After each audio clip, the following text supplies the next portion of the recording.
পাশাপাশি দুটো গ্রাম, একটার নাম লাল গ্রাম, অন্যটার নাম নীল গ্রাম। দুই গ্রামের মধ্যে এখন দা কুমড়োর সম্পর্ক। কথিত আছে নীল গ্রামের প্রধান একদিন লাল গ্রামের প্রধানের কাছে এক রাতে সাহায্যের জন্য গিয়েছিল, কিন্তু সেখানে সাহায্য মেলেনি তার। সেই থেকে শত্রুতা শুরু।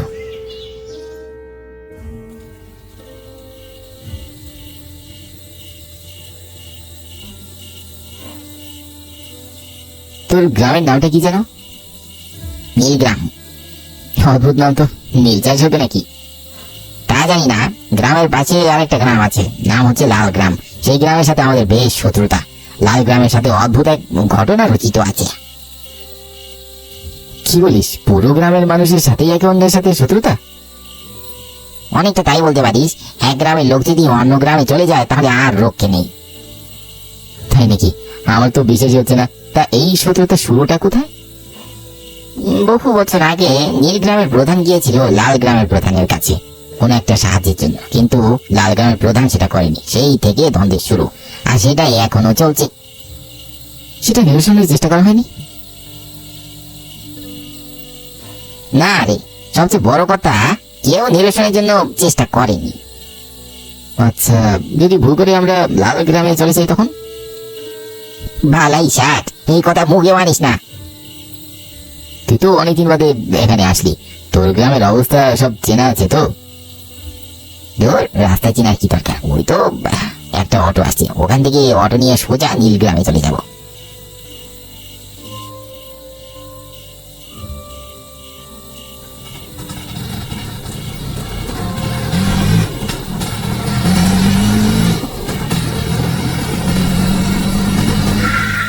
কি হলো ভাই? গাড়িতে একটা সমস্যা দিছে, স্টার্ট নিতেছে না। তাহলে এখন কি করবা? ঠিক করতে পারবে তো? নাই, সামনে একটা গ্যারেজ ছিল, কিন্তু সেই গ্যারেজটা এখন বন্ধ হয়ে গেছে। এখন কি হবে? এই রাতের বেলায় এই গ্রামের রাস্তায় তো গাড়িও পাবো না। চল নামি।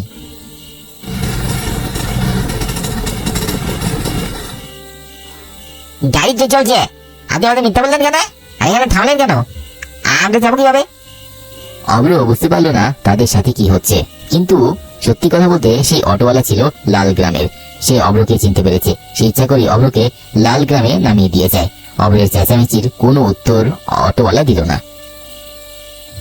তোদের গ্রামে বুঝি এসব হয়? লজ্জায় মাথা নিচু করে যায় অব্র। সে বিষয়টা কাটানোর চেষ্টা করে। হতে পারে অটোওয়ালা রাত করে গ্রামের রাস্তায় যেতে ভয় পাচ্ছিল। হয়েছে, আর বলতে হবে না। এখন কি করবি?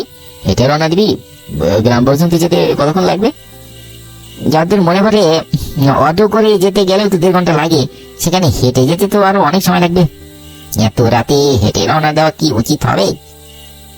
তাহলে আশেপাশে কোথাও থাকার জায়গা খুঁজি।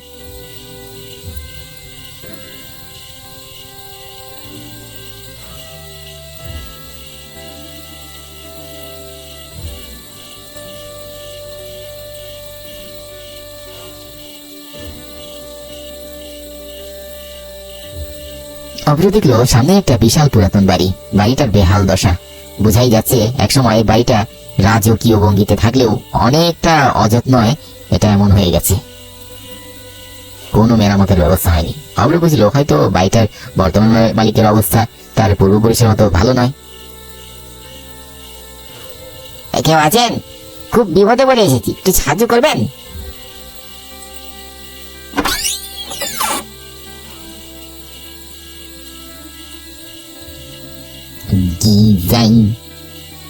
দেখুন, আমরা খুব বিপদে পড়ে এসেছি। আমরা বাসায় যাচ্ছিলাম, কিন্তু অটোওয়ালা আমাদের সাথে ছলনা করে আমাদেরকে এখানে নামিয়ে দেয়। এখন বাসায় যাওয়ার কোনো অটো পাচ্ছি না, এই রাতটুকু এখানেই থেকে যেতে যাচ্ছি। ঠিক আছে, আসো।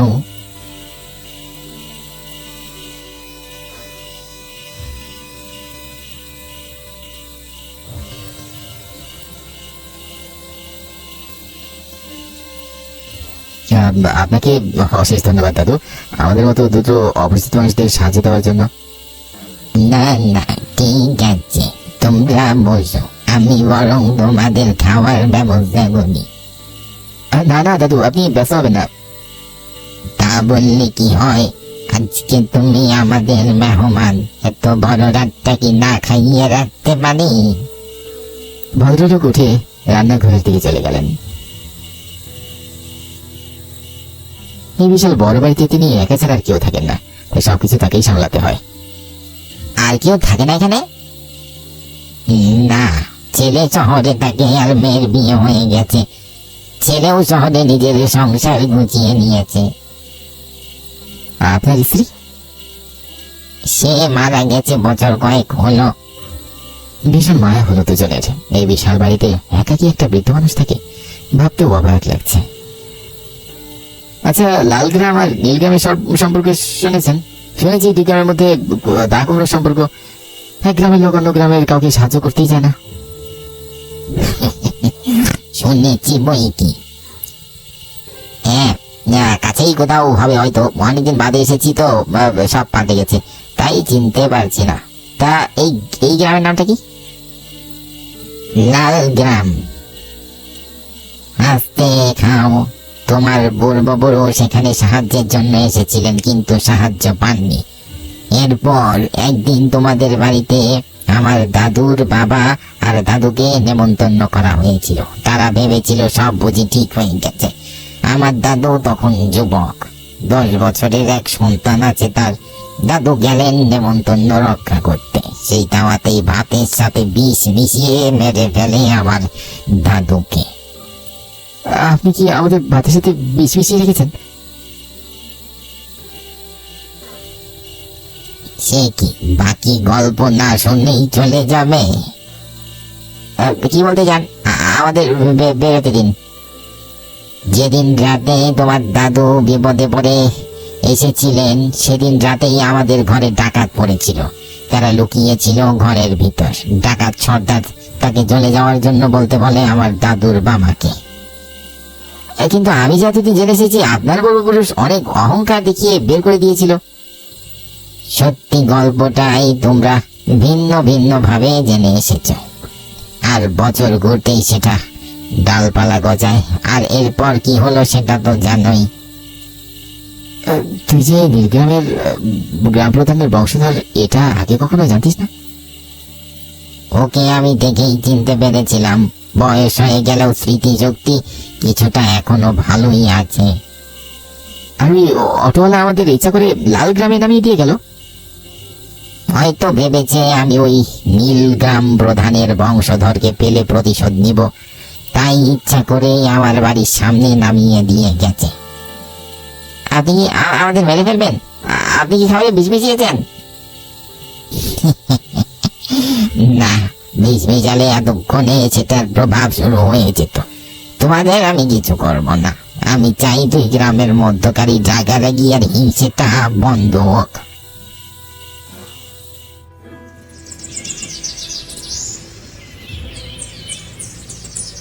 আপনাকে অনেক ধন্যবাদ।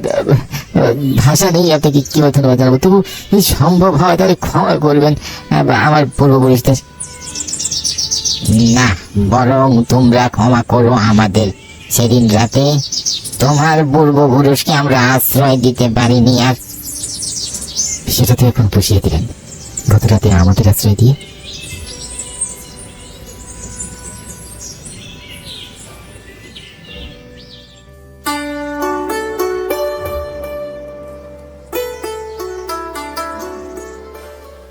অন্যবারের তুলনায় এবারে শীতটা বেশ জাগিয়ে পড়েছে। গায়ে সুতির জামাতে শীত আর মানছে না রনিস। সেটা তো কাঁধের জায়গাতে একটুখানি আবার ছেঁড়া। মায়ের দিকে তাকিয়ে দেখলো তার মায়ের আঁচলের কিছু জায়গাতেও ছেঁড়া আছে। মা শাড়ির আঁচলটা এমন ভাবে লুকিয়েছেন যেন ছেঁড়া অংশটুকু না দেখা যায়। তোর জামাটা ছিঁড়ে গেছে খোকা, এবার দেখি তোকে একটা নতুন শার্ট কিনে দিব।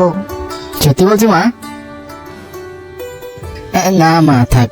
আগে তোমার জন্য একটা সোয়েটার কিনবো, টাকা জমলে তারপর না হয় আমার জন্য শার্ট কিনবো। ধুর পাগল ছেলে, আমার যেই শাড়ি আছে সেটা দিয়েই আরো 2টি বছর চলে যাবে। তাছাড়া এই বয়সে আর নিত্য নতুন শাড়ি পরার চাইতে তোর গায়ে নতুন জামা দেখলে আমার চোখ আরাম দিবে রে খোকা। আমি তোমার সোয়েটার কিনে দেবো মা। আচ্ছা বাবা দিস, এবার আমি বেরোই, কাজে দেরি হয়ে যাচ্ছে।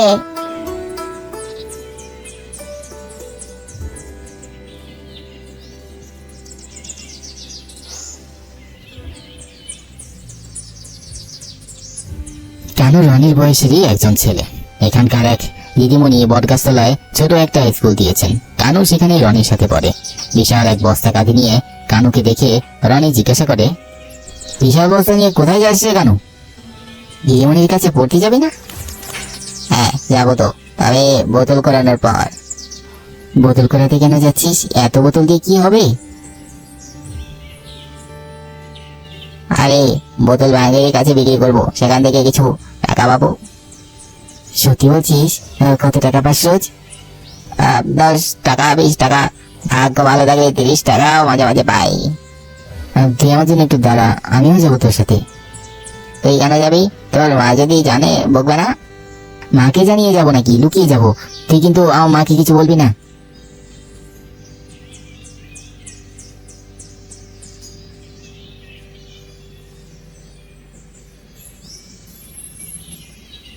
চল বোতল করিয়ে এসে দিদিমণির কাছে পড়তে যেতে হবে।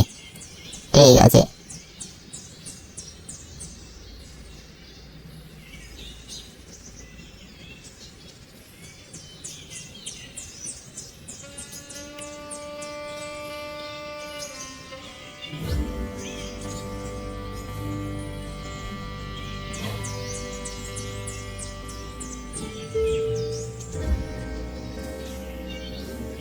এক ঘন্টা হয়ে আসলো, বোতল তো খুব একটা পেলাম না রে। আরে আজকে ভাগ্যটা মনে হয় খারাপ। ব্যাপার না, যা পেয়েছি তাতেই অনেক। এগুলো কোথায় বিক্রি করবি? চল আমার সাথে চল, আমার পরিচিত এক ভাঙ্গারি দোকান আছে।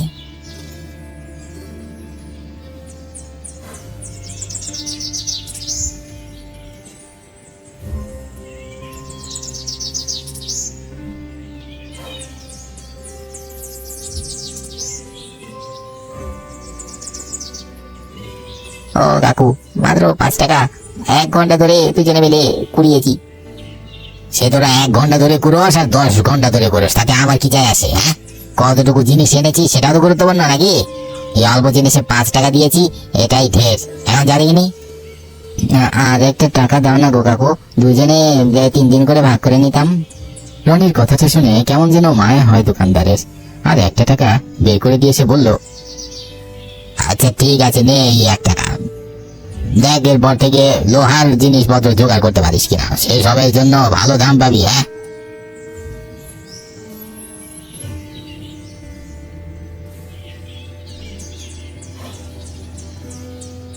হাঁটতে হাঁটতে পাটা ব্যথা হয়ে গেল রে কেন? তবু কিনা মোটে 3 টাকা পেলাম। তোর খুব কষ্ট হচ্ছে রে, তাই না? তোকে আর আসতে হবে না, তোর মা যাই করে দাঁড়িয়ে তো তোর দিন ভালোই চলে যাচ্ছে। আমারটা দেখ, মা অসুস্থ হয়ে বিছানায় পড়ে আছে, কাজে যেতে পারছে না দেখে আমি বেরোয়েছি।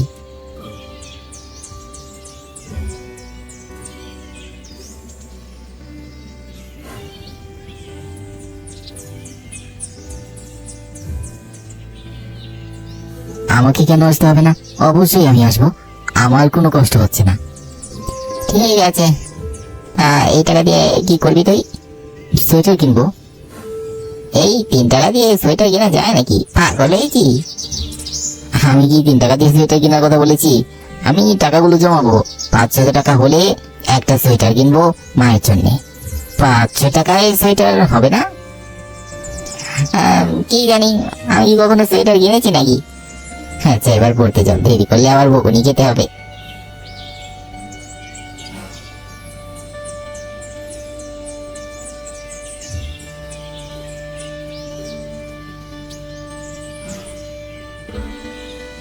কি ব্যাপার কানু আর রনি, আজকে দেরি করলে কেন?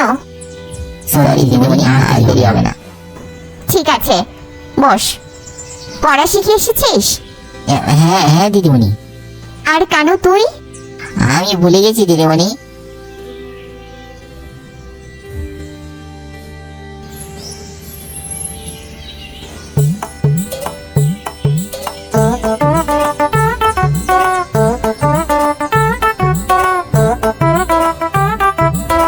রানী রানী, যাবে না আজকে? হ্যাঁ যাবো, তারা বস্তাটা নিয়ে আসি।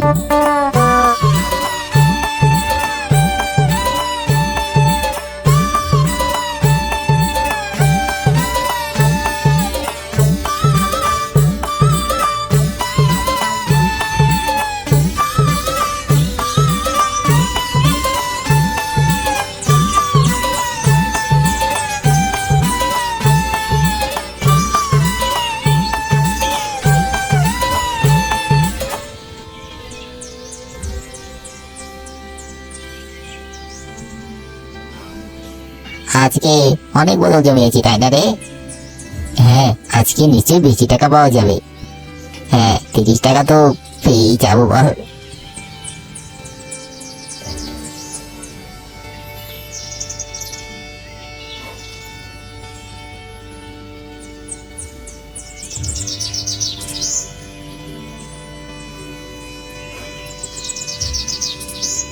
চল্লিশ টাকা? আজ এত টাকা দিচ্ছি যে? হ্যাঁ, আজকে তো অনেক জিনিস নিয়ে এসেছিস, তাই এত টাকা। এবার খুশি তো? ধন্যবাদ জেঠু। ঠিক আছে, যা এবার।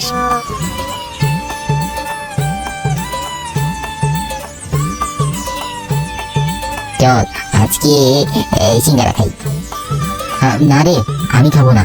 এই বোতল করে পুরো টাকাটাই আমি সোয়েটার কেনার জন্য রেখেছি, এখান থেকে খরচ করবো না।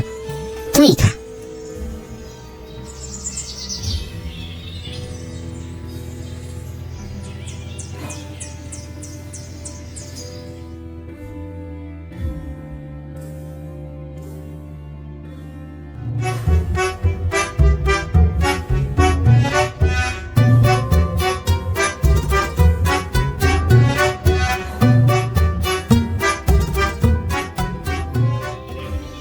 কানু, এই কানু, বের হয়ে আয়।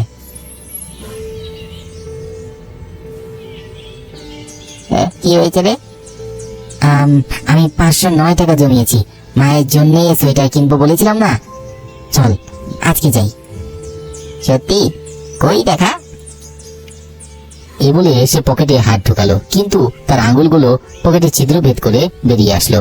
পকেটে যে ছিদ্র ছিল সে সেটা ভুলেই গেছে। টাকাগুলো সেই পকেটেই রেখেছিল। টাকাগুলো ভুলে গেছে, আর এত কষ্টে জমানো টাকা এখন সেটা কিনবো কি করে? চিন্তা করিস না, চল যে রাস্তা দিয়ে এসেছিস সেই রাস্তায় খুঁজে দেখি, চল।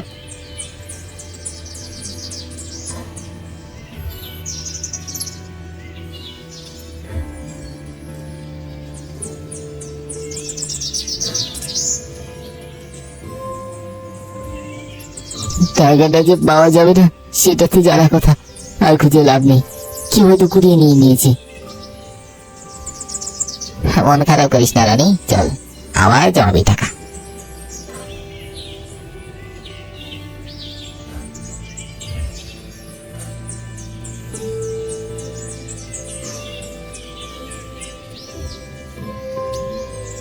কেন রনি আসেনি? তুই আর রনি তো সব সময় একসাথেই থাকিস। রনির খুব মন খারাপ দিদিমণি, আর জ্বর এসেছে, তাই আজকে আসেনি। শিকিরে, কি হয়েছে?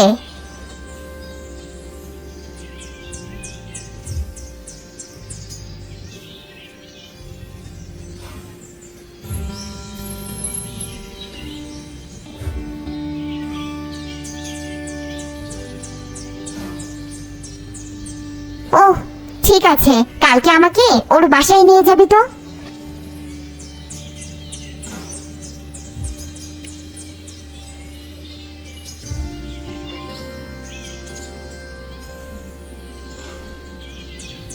রানী, কিরে আজ আসলি না কেন? ও দিদিমণি, আপনি দেখুন না ছেলেটার ভীষণ জ্বর। কেন যে এই সময়ে জ্বর আসলো? ওটা ওর শরীরের জ্বর নয় মাসি, ওটা ওর মনের জ্বর।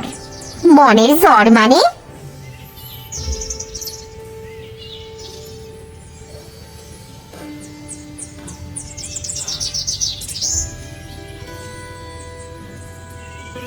তোকে এই পণ্ডিতি কে করতে বলেছিল খোকা?